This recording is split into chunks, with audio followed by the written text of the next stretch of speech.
Vou pedir que os irmãos abram em Gálatas, na Epístola de Paulo aos Gálatas.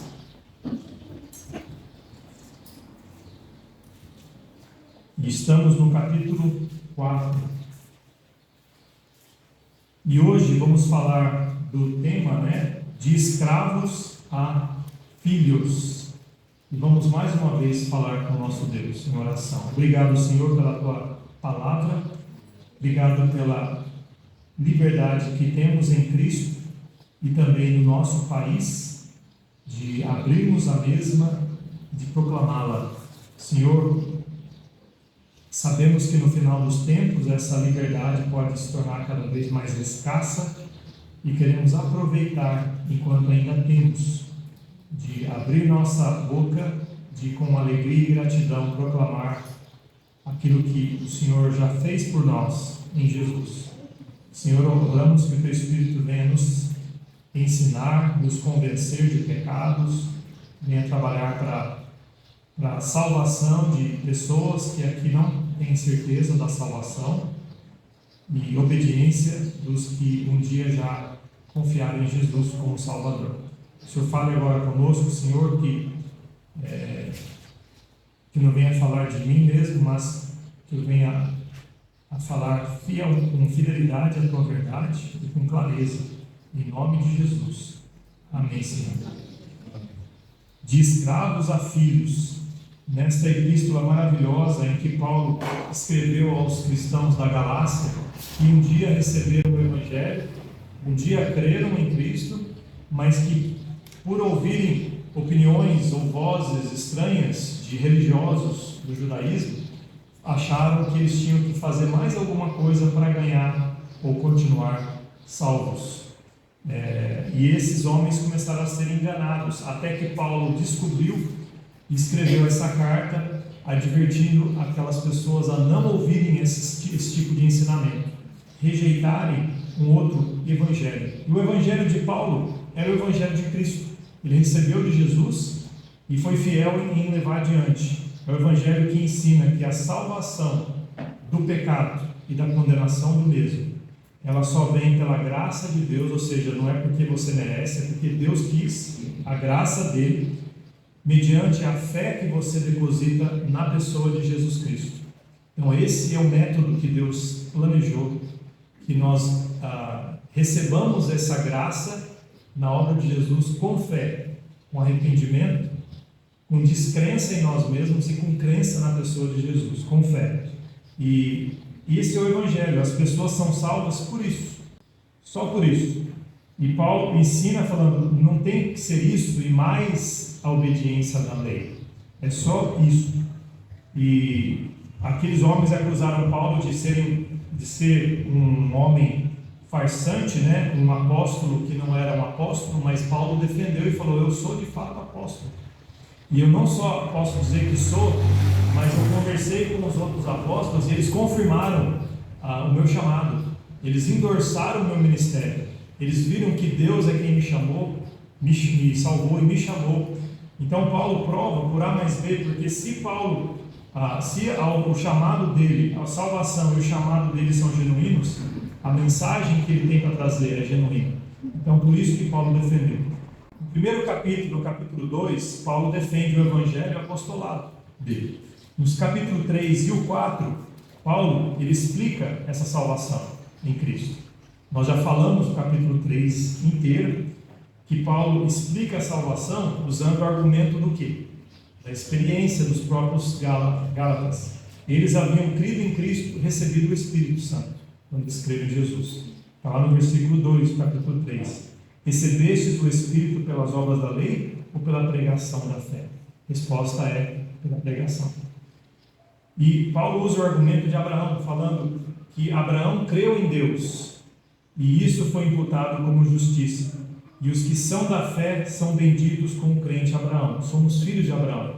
Então, Abraão é um outro argumento que Paulo usa. Vocês são filhos de Abraão. Vocês não são os seguidores de Moisés. No caso da lei mosaica, vocês são descendentes de Abraão pela fé. E usa o argumento da lei, falando, a lei, ela é boa, mas ela não salva. Para que serve a lei? Para mostrar que você precisa de salvação. que você é pecador. Então a lei serviu para um propósito, que não é salvar, mas mostrar o pecado do homem. Então, pela lei, ninguém será justificado diante de Deus, porque o justo viverá pela fé. E agora no capítulo 4, do 1 a 7, se Deus quiser, a gente vai falar um pouco mais. Paulo ainda está falando do argumento da lei de Moisés. Mas olha o que ele diz aqui. Leamos todos juntos esse versículo 1 até o versículo 3, tá bom? Digo, pois, que todo o tempo que o herdeiro é menino, em nada difere do servo, ainda que seja senhor de tudo, mas está debaixo de tutores e curadores até o tempo determinado pelo Pai. Assim também nós, quando éramos meninos, estávamos reduzidos à servidão debaixo dos primeiros rudimentos do mundo. Então, esses versículos realçam a escravidão da humanidade sob a lei de Moisés. Então, o ser humano ainda estava escravo. Se dependesse da lei, ele se manteria escravo sob a lei. Por quê? Porque a lei veio para mostrar a nossa falha e não para nos salvar dela. Veio para apontar o nosso pecado e não para nos redimir dele. Então, a lei foi muito útil para mostrar a carência que temos de Jesus. A lei foi muito útil e ela é útil para mostrar o quão curtos estamos de alcançar o padrão supremo e santo e absoluto de Deus. Então, sem a lei, a gente não saberia quão falho nós somos. Nós saberíamos que, puxa, tem alguma coisa errada. Mas com a lei agora sabemos o que está errado. Nós sabemos que nós somos mentirosos, que somos assassinos, que somos adúlteros, e aí vai. Que nós somos idólatras, nós desobedecemos a Deus, e se você obedece os 9, mas desobedece um dos mandamentos, você é culpado de todos. Dá para ver como é que é o padrão de Deus, né, irmãos? Então a lei serviu para esse propósito. Agora que a lei revela o mal, Jesus mostra a solução. E é isso que esses 3 versículos vai falar, de que antes de Cristo vir, quando a lei reinava e imperava, nós éramos escravos. Essa era um lembrete da nossa escravidão. E éramos escravos dessa mesma lei que nos apoiávamos para nos salvar ou para nos redimir. Então Paulo, ele começa falando: todo o tempo que o herdeiro é menino, em nada difere do servo, ainda que seja senhor de tudo. Paulo vai usar uma linguagem de uma criança que é filha da família, herdeira dos bens, mas que enquanto ela não cresce, ela está sob os cuidados de um tutor, de um curador. Então ela tem que viver como se fosse um servo, em obediência a um outro servo, né? A um curador, a um tutor.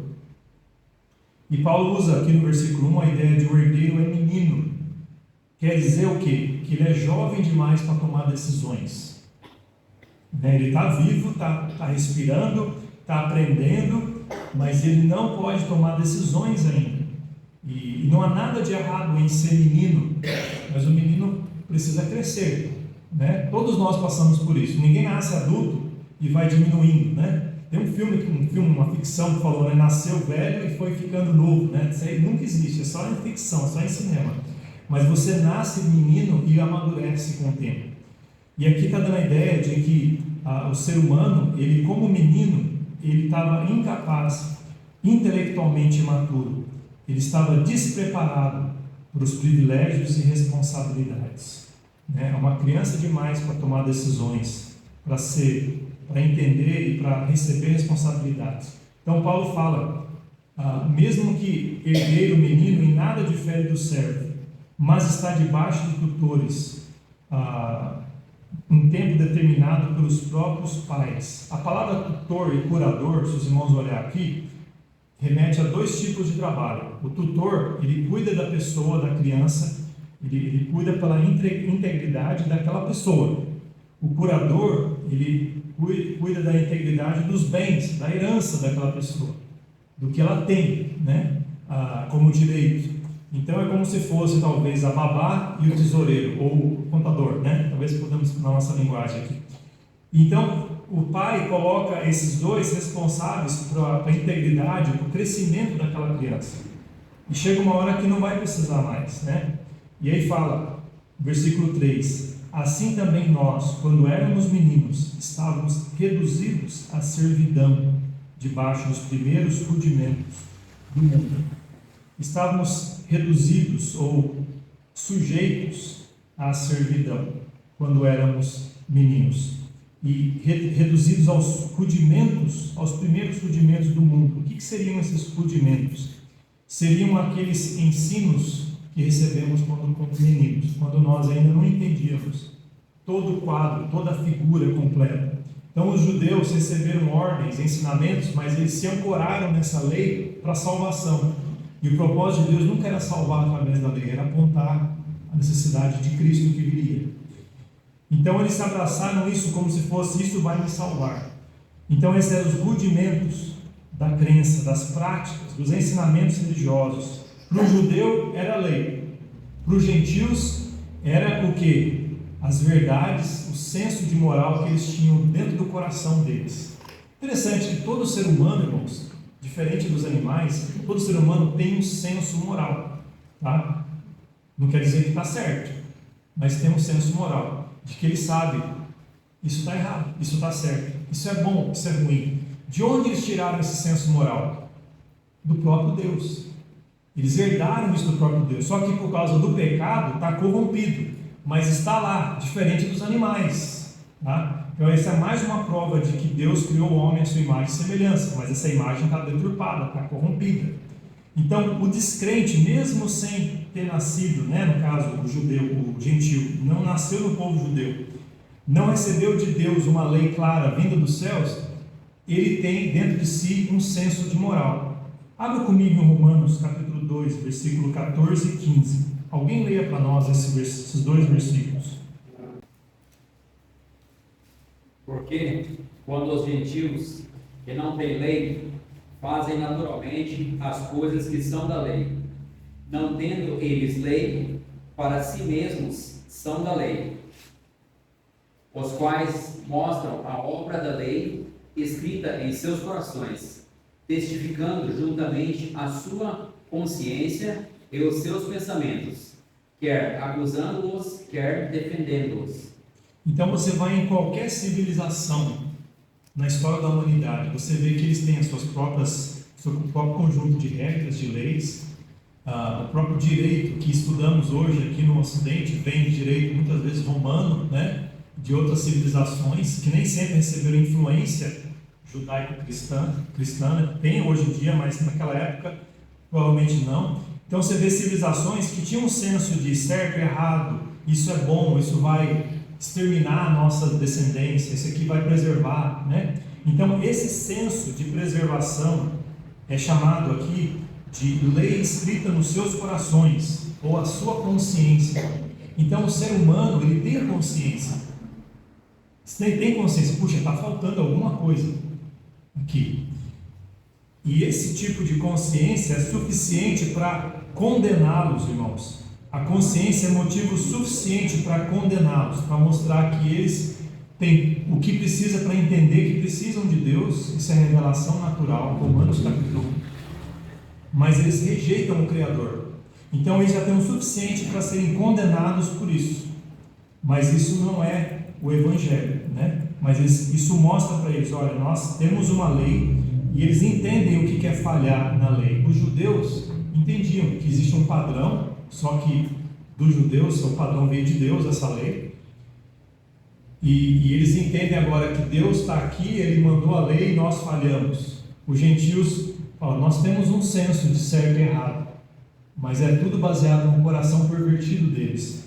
E esse senso foi inculcado pelo próprio Deus, mas eles deveriam receber a lei vinda do povo judeu, mostrar o padrão de santidade, e eles também, juntos com o povo judeu, receber o cumprimento, a conclusão, né, o cumprimento das promessas, que é a vinda de Jesus, o Salvador da humanidade.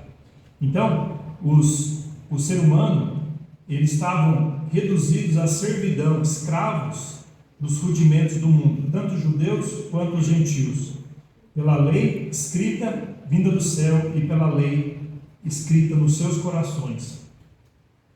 Então, essa escravidão, irmãos, era algo que veio na humanidade, que começou desde que Adão e Eva rejeitaram a Deus, viraram as costas para Deus. Quando pecaram, desobedeceram, eles se tornaram alienados de Deus, escravos do pecado. Deus escolheu o povo judeu para ser o povo que traria a glória dele para todas as nações, apontando Jesus Cristo, o cumpridor da promessa de Abraão. E foi isso que aconteceu. Então, a escravidão sob a lei, ela veio por causa do nosso descumprimento, da nossa desobediência ao padrão absoluto de Deus. E no versículo 4 a 7, a libertação em Cristo. Vamos todo mundo ler junto esses versículos? Mas vindo a plenitude dos tempos, Deus enviou seu Filho, nascido de mulher, nascido sob a lei, a remir os que estavam debaixo da lei, a fim de recebermos a adoção de filhos. E porque sois filhos, Deus enviou aos vossos corações o Espírito de seu Filho, que clama, Abba, Pai. Assim que já não és mais servo, mas filho. Se és filho, és também herdeiro de Deus por Cristo. Então agora temos a boa notícia, o bom lado da história. Já não é de escravidão, mas de libertação, de pessoas emancipadas pela pessoa, pela obra perfeita de Jesus Cristo, que cumpriu as promessas abraâmicas e que obedeceu à lei, mostrando que em Cristo, ou nele, Deus, o padrão de Deus é alcançado. Na obra perfeita, só nele o padrão de Deus é alcançado. E todos que vêm através dele estão dentro desse padrão alcançado de Deus, são justificados diante de Deus. Então a boa notícia, somos libertos. E então como que Paulo traz essa ideia para aqueles gálatas que estão querendo voltar para a lei, falar, olha, a lei isso é necessária para a salvação. Então olha aqui, agora que vocês saíram da escravidão, vocês não são mais escravos da lei, vocês foram libertos. E quando aconteceu isso? Foi no tempo certo da história da humanidade, na plenitude dos tempos. O que isso quer dizer? Uma vez eu vi uma ilustração que não sai da minha memória. Até a história da humanidade estava grávida. Hoje nós temos uma grávida em nosso meio, né? Então ela vai ouvir, toda vez que fala de grávida, ela vai ser o foco, né? Mas até o filho nascer, vai ser a ilustração. Então, enquanto não nascer, enquanto o tempo não chegou, a hora não chegou, você vai estar grávida. A história da humanidade, enquanto Cristo não veio, irmãos, durante o período da lei, estava grávido de Jesus. O mundo não estava preparado ainda. A lei foi parte do preparo, do processo. Aí na hora que Cristo nasceu, na hora certa, no lugar certo, esse foi a plenitude dos tempos. Cumpriu-se o tempo. E Jesus nasceu, e aí fala, Deus enviou seu Filho, nascido de mulher. Isso era muito humilhante trazer essa ideia para as pessoas, para os judeus particularmente, porque eles queriam um Messias que libertaria o povo judeu da opressão dos romanos, alguém que seria um libertador político, militar. E de repente Jesus veio humilde, num lugar simples, pessoas vindo ao redor, no meio de animais, onde os animais comiam. Jesus se limitou, ele se esvaziou, podemos dizer assim, né? Essa foi a humilhação da encarnação. Jesus nasceu de mulher para provar, essa cadeira está pesada, essa cadeira não está boa, não precisa trocar essa cadeira, né, irmãos? Para provar que Jesus é 100% homem, ele nasceu de mulher. Jesus não é uma figura, um fantasma que veio como um anjo, uma miragem, falando, está vendo? Veio a perfeição do céu e é um vislumbre que você tem de alguém que veio resolver o nosso problema. Não, Jesus veio como eu e você. Nasceu, encarnou, se encarnou, sofreu as minhas limitações. O irmão Roberto falou aqui que temos pecados e limitações, né? A diferença é que Jesus não tinha pecados, mas ele tinha limitações. Qual que eram as limitações de Jesus? De um ser humano. Sentia fome, sentia sede, sentia coceira, sentia dor, ele foi passivamente vítima, né? Foi humilhado, foi cuspido, foi maltratado, foi ignorado, foi mal entendido, como o ser humano passa por isso. Mas a diferença é que ele nunca pecou. Ele era 100% homem, nascido de mulher. E como 100% homem, vindo do povo judeu, ele veio sob a lei. Ele se sujeitou à lei. Não era porque ele era a segunda pessoa da Trindade, como Deus encarnado, que ele podia ter carta branca e falar: não, eu não preciso obedecer, não. Eu sou melhor que vocês, eu faço. Não, ele cumpriu tudo. Inclusive, ele foi até batizado. Interessante isso, né? E João Batista, sabendo que Jesus não era qualquer um, chegou, ele não queria batizar, teve relutância em fazê-lo, e o próprio Jesus falou que ele veio para cumprir tudo. Olha o senso de obediência de Jesus. O mesmo senso de obediência que o cristão que segue a Cristo deve ter também, sem relutância em falar: Senhor, qual que é a tua vontade? Eu vou fazer. Eu vou cumprir a tua vontade.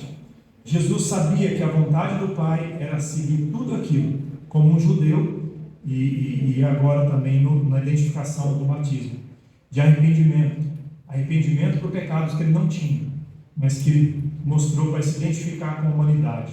E para que Jesus fez isso? Para remir os que estavam debaixo da lei. Então Jesus, ele veio, ele não aboliu a lei, mas ele cumpriu a lei para falar assim: eu vim para ajudar vocês que estão debaixo da lei e não conseguem cumprir a lei. Ou seja, todo mundo, ninguém consegue cumprir a lei. Então eu vim cumprir a lei e ajudar vocês. Eu sou o cumprimento da lei mosaica. Eu sou o cumprimento das promessas abraâmicas. Jesus é. E esse Jesus que veio, que cumpriu tudo, ele nos ajudou de fato, nos salvou. E o versículo 5: para remir os que estavam debaixo da lei, a fim de que recebêssemos adoção de filhos. Essa palavra adoção, irmãos, ela tem um significado bem profundo. Se fosse a palavra, no grego, a palavra seria huiotes, que seria filiação por nascimento. Um filho natural seria huiotes, mas a palavra é huiotesia, que quer dizer filho adquirido, ou filiação atribuída, quer dizer que foi um filho adotado, mesmo que não é dele. Então nós, uma vez que fomos criados por Deus, somos filhos no sentido de criatura, mas uma vez que nós nos distanciamos de Deus, nós deixamos de ser filhos. Agora Cristo nos trouxe de volta como filhos adotivos. Olha para você ver, irmãos. E que temos não só a filiação, mas o direito de herança. Isso é graça, isso é amor. E Jesus Cristo, ele veio nos remir e nos colocar numa posição perdida, de que agora nós somos filhos por adoção. Essa foi uma bênção que Cristo nos trouxe. E a prova de que fomos de fato adotados, olha o que diz no versículo 6: porque sois filhos, Deus enviou aos nossos corações o Espírito de seu Filho, que clama: Abba, Pai. Hoje de manhã até o irmão Nivaldo falou sobre isso, não foi, irmão? O irmão sabia sobre essa pregação? Não. Interessante como os assuntos entrelaçam e reforçam, né? O Daniel chegou de manhã e falou, o que ele falou para mim? Falou, Daddy, né? Daddy. Aí ele falou assim, no inglês tem alguma diferença, Daddy, Father, né? E tem, né? O Father é a maneira genérica de chamar alguém, né? Meu progenitor, meu pai, né? Dad é meu pai. Então, pai progenitor, pai no sentido que um filho chama o pai, eu chamo meu pai de pai. E Daddy, que é papai, é aquele da forma carinhosa, íntima, né? Emotiva que uma criança chama. Quando Jesus Cristo nos comprou de volta, nos chamou para sermos filhos, Jesus Cristo nos deu a posição totalmente ligada com o Pai, a ponto de nós podermos falar com o nosso Pai com intimidade, irmãos. Falar, papai. Não um pai distante, um pai que me pôs no mundo e virou as costas. Não, um pai que me ama, um pai que está do meu lado. Um pai que cuida, um pai que se importa. Um pai que me dá tudo que ele tem como herança. Um pai que eu chamo Abba Pai. Essa palavra, irmãos, é um termo doméstico aramaico. Por que doméstico? Porque era comum usar no lar. Abba Pai. papai, paizinho, papaizinho. E o Espírito Santo, irmãos, dá consciência de que nós somos filhos de Deus e que Deus é nosso Pai. Então, uma das provas de que você aceitou Jesus e você é filho de Deus é que você tem em você o Espírito Santo que confirma a sua filiação. Que fala, eu sou filho, eu sou filho. Eu sei que Deus é meu Pai. Porque Jesus me comprou e me pôs na família de Deus, me adotou de volta, eu sou filho de Deus. E aí Paulo está falando, vocês Gálatas, vocês já foram comprados para a família, vocês são da família de Deus, vocês não têm que fazer mais nada para ganhar uma posição melhor do que a que vocês têm. Vocês chamam de pai de papai. O que mais vai te dar um privilégio, além disso, o que vai te dar um privilégio acima dessa posição? Não é a lei que é limitada, não é isso que não cumpriu o seu propósito na vida dos que estavam sob ela, mas é Jesus que cumpriu a lei. Versículo 7, assim já não és mais servo, mas filho, e se és filho, és também herdeiro de Deus, por Cristo Jesus. Um herdeiro vai receber os bens que o pai acumulou na sua vida. Um herdeiro recebe por direito as posses do pai, e é dividido entre os filhos. A Bíblia nos chama de co-herdeiros em Cristo. Então, assim como Jesus, que tem do Pai não só a posição de filho, mas a herança, né, do Pai, nós temos a herança que foi repartida. Então, Jesus providenciou para nós não só recebermos a filiação, a intimidade, mas a herança de um filho. Já pensou que bênção, irmãos? Não é aquela ideia, vocês são filhos, mas espera aí, vocês ficaram longe, vocês não merecem mais nada, vocês vão ficar sem direitos, só a filiação. Mas Deus nos deu tudo o que precisamos em Cristo Jesus. As bênçãos espirituais e até as materiais. Nós somos herdeiros. Eu não quero, irmãos, que os irmãos ouçam essa bênção e utilizam de forma errada para exigir de Deus alguma coisa nas suas orações. Senhor, eu sou herdeiro, então eu exijo que o Senhor me dê agora a minha herança. Quem faz isso na Bíblia é filho pródigo. Não é filho obediente? Que tipo de filho você é? Você é o filho que esquece da sua paternidade? Você é o filho que esquece que você tem liberdade de chegar ao Pai através de Cristo e falar, papai? Você é o filho que tenta se escorar na sua performance e falar, não, meu pai ele vai olhar que eu faço bonitinho e bonzinho, porque eu tenho bondade no meu coração. O pai sabe que você não tem. Mas o pai sabe que o seu irmão mais velho te trouxe para a família. E te deu não só a filiação, mas te deu herança. E em Cristo você pode agradar ao Pai. Em Cristo você pode honrar ao Pai. Em Cristo você pode trazer outras pessoas para a família de Deus quando você aponta para Cristo. Então Paulo ele quer trazer esse senso de liberdade para aqueles cristãos de Gálatas. E a ideia é essa. Lembre-se de quem você era. Lembre-se de quem você era na sua religiosidade. Você era cego, achando que entendia. Paulo era um religioso, cego. Nicodemos era um religioso, cego. Mas agora que temos Cristo, nós temos esclarecimento, nós temos o conhecimento por Deus. Somos conhecidos por Deus e o Espírito nos ilumina para conhecermos a Deus. Agora você lê a Bíblia, você não sabe tudo. Só vai saber quando estiver no céu, você vai saber continuar conhecendo a Deus no céu. Mas enquanto aqui, irmão, você vai aprender, você vai crescer. Senhor, me ajuda a aprender. O Espírito que inspirou a palavra, ele vai te iluminar para entender essa palavra. Ele vai usar as pessoas da igreja que têm dons que ele dotou para te ajudar nessa conquista, nesse conhecimento também. A igreja é o corpo de Cristo.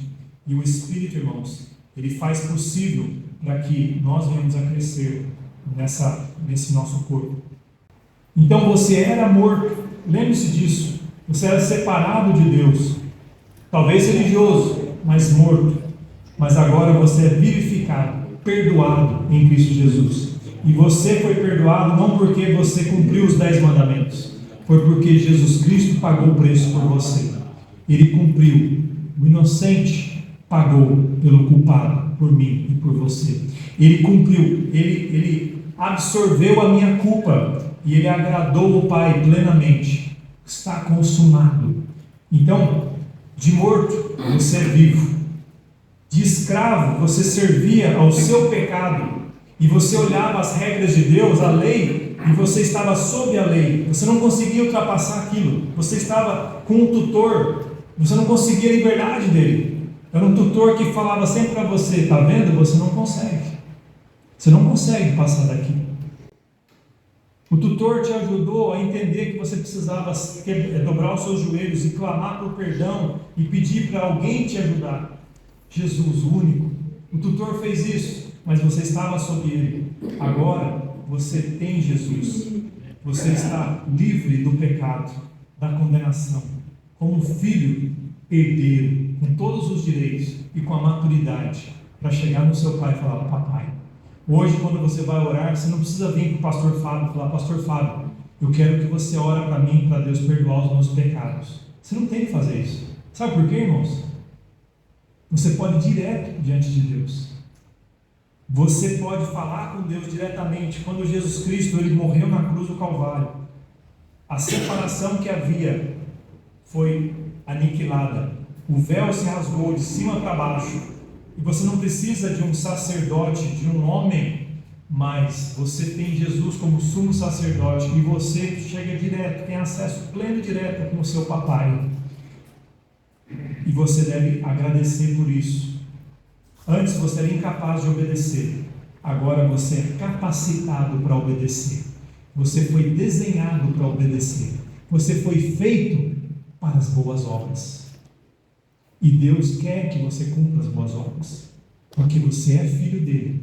E você tem que mostrar para o mundo de quem você é filho. Se você vive nas trevas como um cristão, você está revelando a quem você se submete. Se você vive na luz como um cristão, você está mostrando de quem você é. Você está provando: eu sou da família real. O meu pai tem um padrão e em Cristo eu honro a ele. Eu vivo como um cristão. Eu assumo a posição que eu tenho nele, em Cristo. Não retorne à escravidão. Paulo quis ressaltar isso. Você é escravo, você é filho. Vamos orar. Obrigado, Senhor, pelas bênçãos que a Tua palavra nos relembra. Que os irmãos lá da Galácia estavam inseguros, estavam iludidos pelas mentiras dos religiosos, dos legalistas. Mas Paulo veio esclarecer, ó Pai, o Teu amor, a Tua graça, a salvação em Cristo e tudo que veio com ela. Senhor, abençoe a nossa igreja, que hoje, em 2025, passaram-se séculos, milênios, que nós ouvimos a respeito disso, mas as mentiras continuam por aí, de que o homem tenta chegar com suas próprias forças para conquistar mérito e salvação. Ajuda a entendermos que em Cristo, nele, o Senhor já conquistou tudo. Ajuda-nos a entender, Pai, que devemos viver não como escravos, mas como filhos, e proclamar, ó Pai, com a nossa obediência, fazer com que as pessoas tragam glória e honra ao Senhor, glorificando ao nosso Pai que está nos céus. Senhor, ajude a Tua igreja a não vivermos e nos deleitarmos nos pecados, mas que o Teu Espírito Santo incomode, convença do pecado. Faça nos arrependermos, ó Pai, quando estamos longe do Senhor. Nos incomode, ajude-nos a vivermos na Tua vontade. Oramos assim no nome de Jesus. Amém.